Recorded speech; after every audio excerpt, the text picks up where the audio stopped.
오늘 여러분과 함께 나눌 말씀 요한일서 1장 1절부터 4절입니다. 찾으셨으면 저와 여러분이 같이 한 목소리로 같이 읽겠습니다. 태초부터 있는 생명의 말씀에 관하여는 우리가 들은 바요 눈으로 본 바요 자세히 보고 우리의 손으로 만진 바라. 이 생명이 나타나신 바 된지라.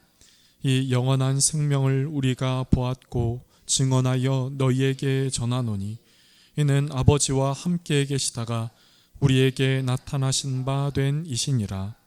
우리가 보고 들은 바를 너희에게도 전함은 너희로 우리와 사귐이 있게 하려 함이니 우리의 사귐은 아버지와 그의 아들 예수 그리스도와 더불어 누림이라. 우리가 이것을 쓰면 우리의 기쁨이 충만하게 하려 함이라. 아멘. 오늘 귀한 주일 이 아침에 함께 예배하는 모든 분들을 환영하고 축복합니다.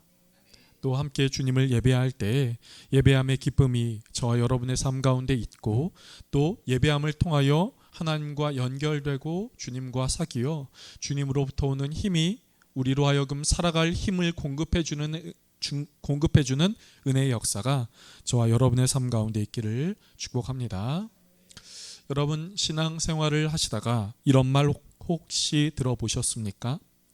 예수 믿으면 뭐가 좋냐 하는 말이요.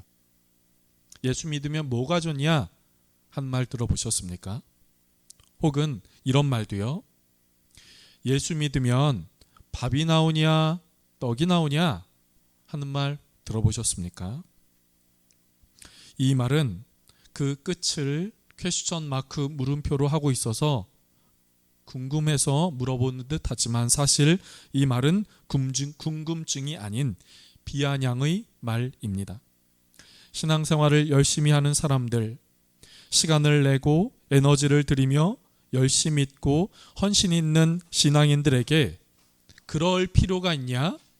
그렇게까지 할 필요가 있냐? 라고 하는 것이지요. 그렇다면 여러분 다시 한번요. 여러분 신앙생활을 할 때 예수 믿으면 뭐가 좋냐? 예수 믿으면 밥이 나오냐? 떡이 나오냐? 라는 말을 들어보셨습니까? 들어보시기를 축복합니다. 여러분 여러분에게 그렇다면 질문을 해볼게요.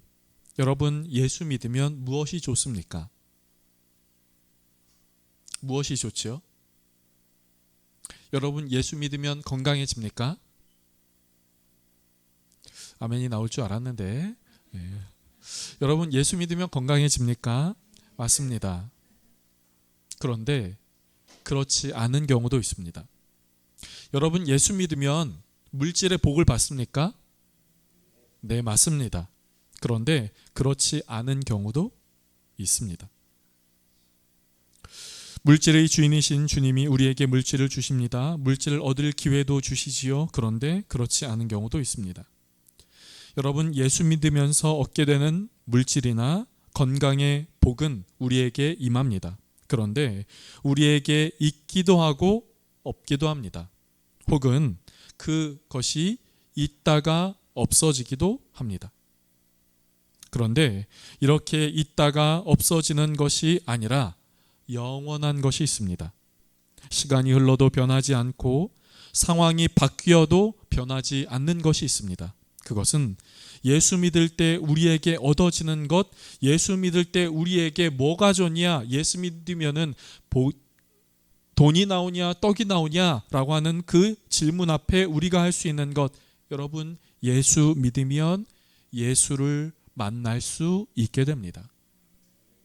예수님을 믿으면 예수님과 교제할 수 있고 예수님과 사귈 수 있습니다. 예수님과의 만남과 사귐은 예수 믿는 이의 변하지 않는 복이요 예수님과의 교제와 사귐은 예수 믿는 자의 특권인 것이지요. 이것은 시간이 흘러도 변하지 않고 상황이 바뀌어도 변하지 않습니다. 사랑하는 여러분, 예수님과 만나고 예수님과 교제하며 예수님과 사귐을 갖는 우리 모두가 될 수 있기를 주님의 이름으로 축복합니다. 그것이 특권입니다. 오늘 사도 요한은 우리에게 이렇게 말합니다. 오늘 본문의 1절 말씀을 한번 보실까요?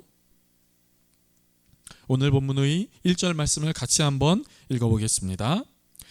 대초부터 있는 생명의 말씀에 관하여는 우리가 들은 바요, 눈으로 본 바요, 자세히 보고 우리의 손으로 만진 바라. 아멘. 여러분, 요한복음, 요한계시록과 더불어 요한 1서, 2서, 3서는 모두 사도 요한이 하나님의 말씀을 받아 기록한 책입니다. 즉 오늘 본문 요한 1서의 저자는 예수님의 12명의 제자 중 한 사람인 사도 요한이 쓴 책이라고 하는 것이지요. 여러분, 사도 요한은 예수님의 부름을 받고 예수님의 공생애 3년을 함께한 사람입니다. 예수님의 말씀을 누구보다 가까이서 들었고 예수님의 병 고침의 역사와 악한 귀신을 쫓아내신 그 역사의 현장에 있었습니다. 예수님이 파도를 잠잠하게 하고 보리떡 5개와 물고기 2마리로 수많은 사람들을 먹였을 때의 그 기적을 두 눈으로 본 사람이에요. 예수님이 십자가를 향해 가실 때 그 예수님의 십자가 사건 이전에 있었던 최후의 만찬, 이것은 내 살이다, 이것은 내 피다라고 하신 예수님의 말씀을 직접 들으면서 함께 했었던 사람이고, 예수님으로부터 발을 씻기는 그 사람 중의 한 사람이었습니다. 예수님으로부터 발을 씻김을 당하는요. 예수님이 순환당하시고 십자가에 달리실 때, 부활하신 주님이 오셨을 때 그 자리에 있었던 사람입니다. 두 눈으로 본 사람이지요. 사도 요한은 예수님의 모든 자리에 있으면서 듣고 보고 확인한 사람입니다. 그런데 그 사도 요한이 이렇게 말을 하는 것이에요. 오늘 본문의 3절 말씀. 오늘 본문의 3절 말씀 같이 읽어보겠습니다. 시작. 우리가 보고 들은 바를 너희에게도 전함은 너희로 우리와 사귐이 있게 하려 함이니 우리의 사귐은 아버지와 그의 아들 예수 그리스도와 더불어 누림이라. 아멘. 사도 요한은요, 내가 보고 들은 바, 느끼고 그 현장에 있었던 그 모든 것을 너희에게도 전한다. 그런데 그렇게 전하는 이유가 뭔지 아냐? 그것은 내가 예수님과 더불어서 그렇게 그 시간 가운데, 그 상황 가운데, 그 현장 가운데 함께 있었던 그 모든 삶의 기쁨, 내가 예수님과 사귀면서 느꼈던 그 모든 기쁨을 너희에게도 전하려고 한다. 사도 요한은 이렇게 말하는 것이죠. 내가 예수님과 누리면서 사귀면서 교제하면서 느꼈던 그 모든 삶의 기쁨을 이제 너희에게도 알려주어서 너희도 나와 같이 예수님과 더불어 사귐의 삶을 갖기를 바란다. 사도 요한은 이렇게 말을 하는 것이지요. 자신이 예수님과 사귀었던 것처럼 우리도 예수님과 사귐을 가지게 하려 함입니다. 그렇습니다. 사도 요한이 오늘 본문에서 우리에게 전하고자 하는 것, 그것은 예수님과의 사귐입니다. 그런데 여러분, 이 사귐이라는 단어, 여러분에게는 어떻게 들리십니까? 신앙생활을 오래 한 분일수록 이 사귐이란 단어가 어색하지 않을까 저는 조심스럽게 생각을 해봅니다. 사귐이라고 하는 이 단어가 교회 안에서는 사용하기에 뭔가 어색하게 느껴지는 것이지요. 은혜, 사랑, 구원, 복음, 이런 단어는 우리에게 너무나 익숙해요. 능력, 은사, 익숙합니다. 그런데 사귐, 뭔가 사귐이라고 하면은 굳이 저는 이런 표현을 좋아하진 않지만 굳이 그 단어를 따지자면 왠지 사귐이라고 하는 단어가 세속적인 단어 같고 세상의 단어 같고 우리는 좀 그렇게 생각이 들 때가 있습니다. 더구나 그 사귐의 대상이 내 옆에 앉아 있는 분이 아니고 청년들에게는 남자 청년이 여자 청년이 여자 청년이 남자 청년 더불어 사귄다는 그 사귐도 아니고 그 사귐의 대상이 예수님이라 라고 이야기를 하니 이 사귐이라고 하는 말이 예수님과 사귄다는 말이 더 어색하게 느껴지지 않으세요? 제가 보니까 이 자리에 최소 오랫동안 신앙생활을 하신 분들이 많이 계신 것 같은데요. 예수님과의 사귐 익숙하게 들리십니까? 혹은 어색하게 들리십니까? 그러나 예수님은 우리와 더불어 교제하고 우리와 사귐을 갖기를 원하십니다. 그래서 바울은 고린도 교회를 향하여 예수님이 어떠한 분이신 줄 아냐? 하나님이 어떠한 분이신 줄 아냐? 이렇게 말을 하고 있어요. 고린도전서 1장 9절입니다. 고린도전서 1장 9절 같이 한번 읽어볼까요? 같이 읽습니다. 너희를 불러 그의 아들 예수 그리스도 우리 주와 더불어 교제하게 하신 하나님은 미쁘시도다. 아멘. 여러분, 여기에서 교제라고 하는 단어가 나와요. 그런데 그 교제의 대상이 누굽니까? 하나님이에요. 그 교제의 대상은 주님입니다. 즉 하나님과 교제하십시오. 여러분 서로 교제하십시오. 여러분 서로 교제하십시오. 헬라어로 코이노니아 많이 하십시오. 애찬도 많이 가지십시오. 이런 얘기를 많이 하는데요. 여러분 우리가 서로 교제가 아니라 하나님과 교제하십시오. 하나님과 사귀십시오. 사도 요한은 바울은 고린도 교회를 향하여 사도 요한은 우리를 향하여 하나님은 우리와 교제하기를 원하시고 하나님은 우리와 사귀기를 원하신다. 오늘 본문은 사도 바울은 우리에게 이렇게 말씀하고 있는 것이죠. 오늘은 사귐의 교회 설립 3주년 감사 예배로 하나님 앞에 드립니다. 무엇보다 우리 사귐의 교회를 지난 3년간 함께 하시고 인도해 주시고 지켜주신 주님께 감사를 드립니다. 그리고 이 자리에 함께 하셔서 우리 사귐의 교회를 위하여 기도해 주신 모든 분들의 손길, 그 마음에 진심으로 감사를 드립니다. 교회 개척을 준비하는 과정 속에 교회의 이름을 정해야 되잖아요.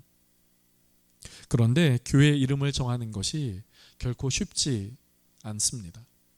여러분 그냥 성경 안에 많은 단어가 있으니까 뭐 그 단어 정하면 되지 않아? 은혜, 사랑, 믿음. 그런데요, 그 교회의 이름을 정한다는 것은 그 교회의 정체성과 그 교회가 나아갈 방향을 정하는 것이기에 결코 쉽지는 않았습니다. 기도하고 고민하면서 여러 단어를 생각해 보았고 여러 이름도 고민하고 노트에도 적어보고 핸드폰에도 적어보았지만 무엇 하나 마음에 강하게 끌리는 것이 없었어요. 어느 날 기도하고 또 고민하던 중에 하나님이 사귐이라고 하는 단어를 좀 생각나게 하셨습니다. 그리고 그 단어를 생각하자마자 그래 이거다 하는 마음의 확신이 오게 되었지요. 그리고 이름을 사귐의 교회라고 지었습니다. 사귐의 교회를 지으면서 조금 전 말씀드린 것처럼 그 교회의 이름은 그 교회의 방향성과 정체성, 나아갈 그 의미를 담고 있는 것이기에 사귐의 교회라는 것은 우리 교회가 나아갈 의미, 길, 방향, 정체성을 담고 있습니다. 우리는 무엇을 해야 합니까? 사귀어야 합니다. 누구와요? 저와 집사님과요? 저와 누군가와요? 맞습니다. 그리스도 안의 믿음의 공동체는 그렇게 서로 교제하고 사귀는 것이 필요해요. 그런데 그것보다 사실 교회의 본래 의미는 교회 안에서 교회를 통하여 주님과 사귐을 갖는 것, 주님과 만남을 갖는 것, 바로 이것이 교회의 의미요 목적이라고 하는 것이지요. 어떤 사람은 주님을 전혀 모릅니다. 하나님을 몰라요. 하나님의 하자도 모릅니다. 제가 최근에 제 삶에서 저는 아무래도 교회에서 성장하고 자라다 보니까 제 주변에 교회 다니는 사람이 많아서 그런지 30살이 되도록 40살이 되도록 교회를 가본 적이 손가락에 꼽습니다 하는 사람을 보면 왠지 좀 저는 어색합니다. 그런데 간혹 그런 사람들을 만나요. 하나님을 모르는 사람을 만납니다. 하나님을 모르는 사람, 그 사람이 하나님과 사귐을 갖도록 하는 겁니다. 하나님과 어색해요. 하나님과 대면합니다. 그 사람이 하나님과 만남과 사귐을 갖도록 하는 것이에요. 코로나 시기를 거치면서 많은 이들이 교회 밖을 향했습니다. 그러면서 자연스럽게 그 모습에 있을 때 그런 이들을 다시 한번 주님과 예전의 첫사랑의 만남을 다시금 회복하도록 하는 것, 그 사귐의 진한 마음을 애정을 갖도록 하는 것, 그것이 바로 사귐을 갖도록 하는 것, 그것이 바로 우리 교회의 나아갈 방향이요 정체성인 것이지요. 여러분, 주님과 사귐을 갖고 계십니까? 사귐을 갖고 계세요? 진한 사귐을 갖고 계십니까? 아니면 주님을 만날 때 예수님이라고 하는 그 말, 예수님을 향하여 부르는 호칭이 어색하십니까? 일주일에 한 번 혹은 어쩌다가 한 번 그렇게 부르며 어색하게 주님을 대하는 것이 아니라 우리가 주님과 사귀는, 그리고 깊이 사귈 수 있는 은혜가 저와 여러분의 삶 가운데 있기를 간절하게 바랍니다. 축복합니다. 교회라고 하는 그 단어를 이야기를 할 때 헬라어는 에클레시아라고 하는 단어를 사용하거든요. 이 교회를 이야기하는 에클레시아의 그 의미는 믿는 이들의 공동체라 하는 겁니다. 믿는 이들의 공동체. 그런데 이 에클레시아라고 하는 단어, 믿는 이들의 공동체라고 하는 그 단어를 우리말로 단어를 만들어야 되잖아요. 그래서 사용하는 단어가 교회입니다. 헬라어 에클레시아, 그 의미인 믿는 이들의 공동체를 우리나라의 사람이 부르려고 단어를 만들었는데 그것이 교회예요. 그런데 이 교회는 가르칠 교자를 사용하고요, 모일 회자를 사용합니다. 그래서 교회예요. 모여서 가르치는 곳, 그것이 교회입니다. 그런데 이 성공의 신부님이자 강원도 태백에 예수원을 설립하여서 그 설립자로 잘 알려진 대천덕 신부님이라는 분이 계세요. 데이빗 E. 로스, 영어명으로 미국 분이신데 데이빗 E. 로스라고 하는 이름을 가진 분이에요. 공교롭게 좀 다른 이야기일 수도 있겠습니다만 그분의 아들이 우리나라에 잘 알려진 성령 사역자이기도 합니다. 그런데 이 대천덕 신부님이 교회라고 하는 이야기를 할 때 한 번은 이런 이야기를 하신 적이 있어요.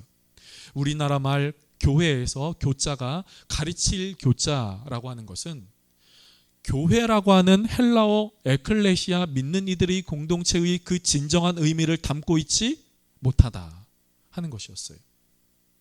교회는 가르치는 곳 맞지만 가르치는 곳 그 이상 우리의 함께하는 이들과 더불어 주님과 만나고 주님과 사귀어야 합니다. 그곳이 바로 교회입니다. 교회는 성경 공부하는 곳이 아닙니다. 성경 공부를 하지만 성경 공부의 그것 이상, 그 이상의 의미를 갖고 있습니다. 그래서 가르칠 교자가 아니라 사귈 교자를 써야 합니다. 이렇게 한번 이야기를 하신 적이 있습니다. 그렇습니다. 교회는요, 주님과 사귀는, 교회의 목적은 사귐입니다. 그렇다면 교회의 목적인 그 사귐을 통하여 우리의 삶에는 어떤 일이 있습니까? 오늘 본문의 4절 말씀을 한번 보실까요? 오늘 본문의 4절입니다. 함께 읽어보겠습니다. 시작. 우리가 이것을 쓰면 우리의 기쁨이 충만하게 하려 함이라. 아멘. 여러분, 사도 요한은 바로 이렇게 너희에게 말하면서 나는 기쁘다.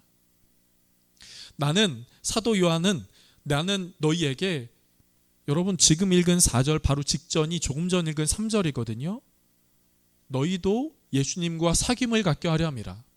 내가 너희에게 너희도 예수님과 사귐을 가져야 합니다. 너희도 예수님과 사귐을 가져라 라고 이렇게 말하는 것이 나한테 기쁨이라고 하는 것이에요. 사랑하는 성도 여러분, 우리가 주님과 사귐을 갖는 것, 그것이 사도 요한의 기쁨이요, 그것이 우리 주님의 기쁨이라고 말씀하고 있는 겁니다. 그런데 여러분, 이 기쁨의 의미를 조금 더 폭을 넓게 해볼게요.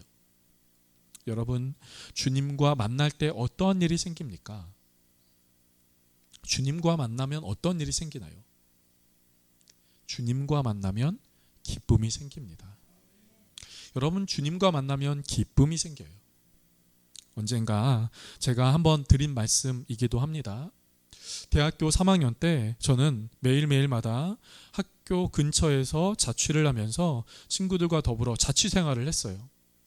매일마다 학교에 있으면서 했던 한 가지 중 하나는 저녁 8시 혹은 9시가 되면 학교 건물의 5층에 가서 학교 건물 5층에 있는 기도실에 가서 기도를 하는 것이었습니다.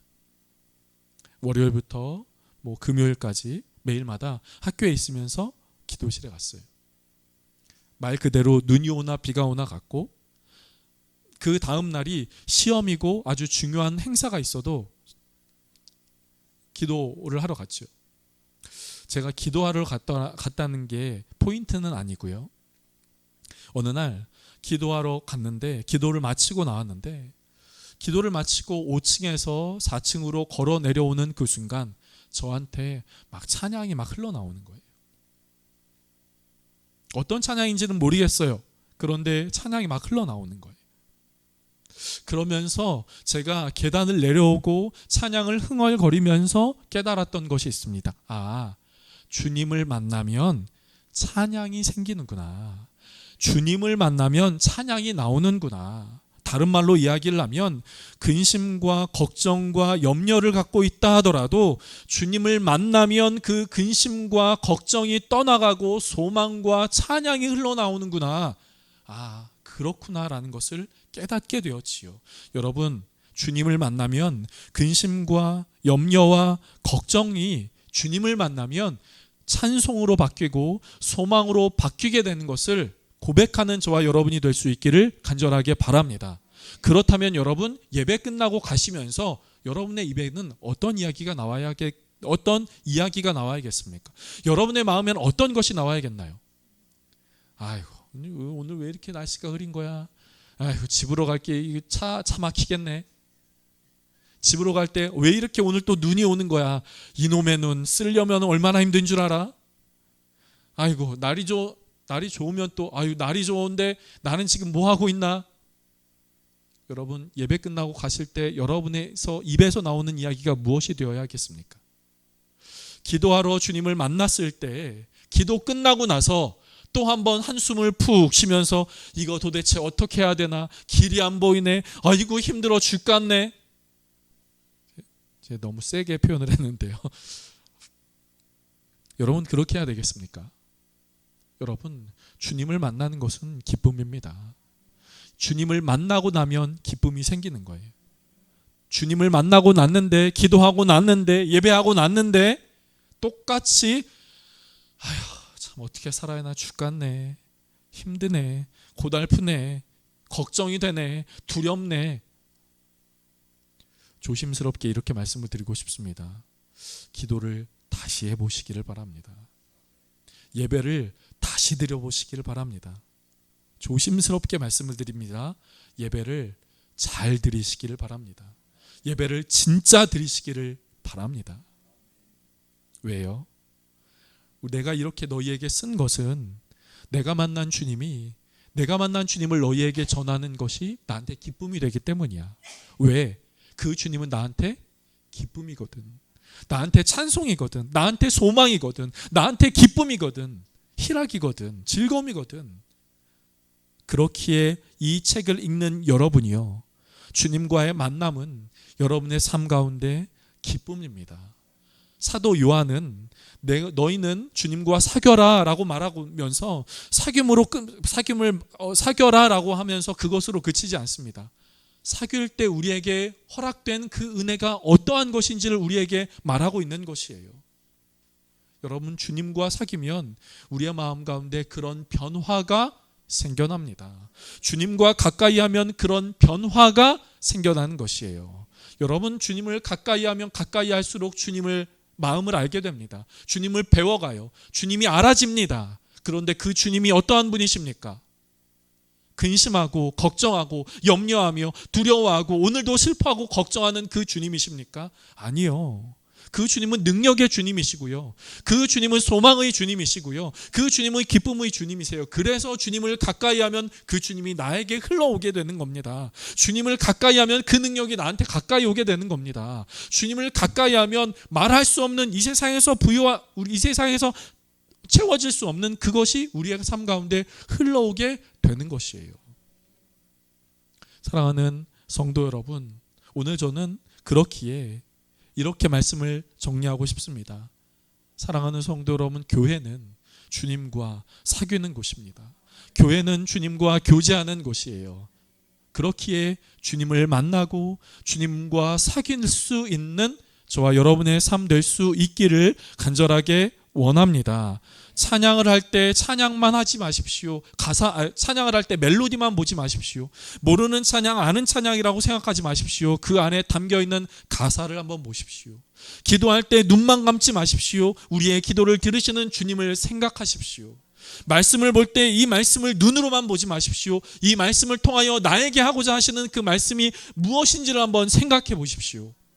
그렇게 할 때 우리는 주님을 가까이 하고 주님과 만나고 주님을 더 느끼고 사귀고 교제할 수 있게 되는 것이에요. 그런 은혜가 저와 여러분의 삶 가운데 있기를 축복합니다. 그리고 그렇게 주님과 사귀어 우리 안에 세상이 줄 수 없는 기쁨, 세상이 줄 수 없는 평안, 그 하나님의 은혜를 누리는 복되고 충만한 삶을 살아가는 저와 여러분, 우리 모두가 될 수 있기를 주님의 이름으로 축복합니다. 기도하겠습니다. 하나님, 오늘 사도 요한은 우리에게 내가 만난 주님, 내가 사귀었던 그 주님을 너희도 사귀어라 우리에게 말씀하고 있음을 보게 됩니다. 주님, 우리가 주님과 사귀게 하여 주옵소서. 교회에 오는 것은, 교회에 와서 할 것은 주님과 사귐을 갖는 것입니다. 그렇기에 주님, 우리가 하나님 앞에 이 거룩한 사귐을 갖는 우리 모두가 될 수 있게 하여 주시옵소서.